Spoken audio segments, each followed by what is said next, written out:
Israel. I request you to stay on with us since you referred to the statistics. I'd like to delve into that a little bit.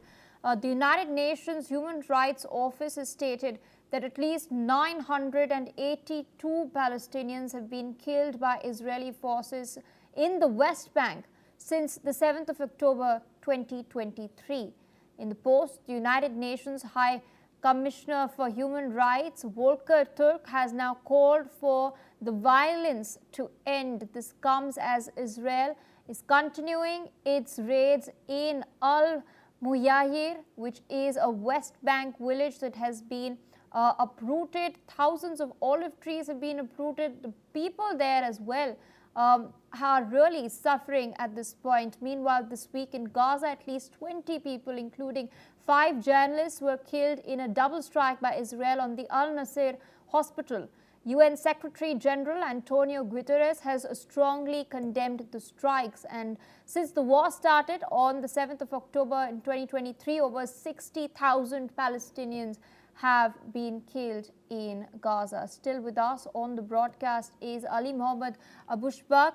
An interesting statement by the UN Human Rights Office that is constantly raising the plight of the Palestinian people, pointing to rights abuses that are taking place. Meanwhile, Qatar has stated it is still waiting for a response by Israel as far as a ceasefire, as far as a peace deal is concerned. Yet the Israeli administration is not coming forward, even though Hamas did agree to some of the terms.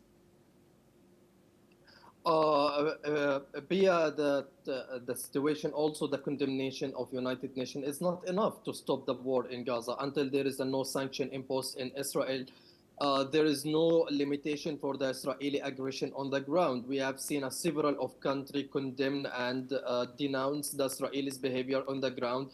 Israeli settlement, which considered illegal in Palestinian territories, according to the resolution 2334, that the Israeli settlement in occupied Palestine or the Palestinian territory, it's illegal. Since that 2016 up to date, how many settlement Israel established? How many settlement residential units Israel start building? 100 of that. So the condemnation and the announcement, it's meaningless to the Palestinians to halt the war in Palestine, not only in Gaza, because there is an attack in West Bank, a continuous, and Israel's term the Palestinian holy site like Al-Aqsa Mosque continuously without any regardless of the human about the ethics and about the human rights. So among of this atmosphere, the situation, it will not change. The condemnation, it will not change anything. Also, the recognition of Palestinian statehood, it will not make any difference until the Western country and the actor countries will not take a serious action. And that's it. The people and the international opinion, I mean, disappointed of this kind of these things. That's giving Israel a green light to invade and kill and attack, and also abuses the human rights law.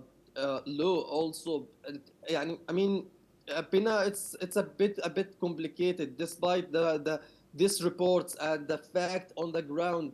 The last 2 weeks, Israeli settlement, the settler, he killed a Palestinian activist while he was standing in his land.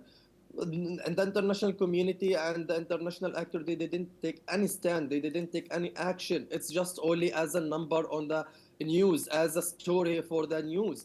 Nothing have been changed. Continuously, Israeli settler, they are storming the Palestinians' land in West Bank. They are confronted with the Palestinian, and the clashes happen between both of them without any limitation, without any red lines, or without any prohibited for this kind of Indeed, and only statements are coming through. Real action, real change is at the UN level, at least, is mostly possible through the UNSC mechanism, of which we know that the United States has a veto.